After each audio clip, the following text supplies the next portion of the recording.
There is a big difference between growth, progress and success.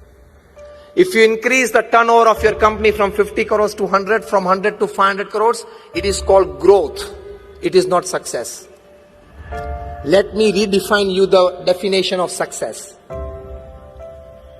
Increasing your materialistic possessions in all ways is your growth.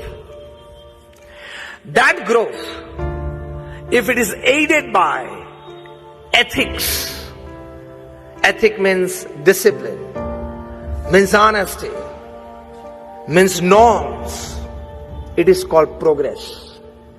So growth plus ethics is progress. And that progress plus humanity, morality and spirituality is called success.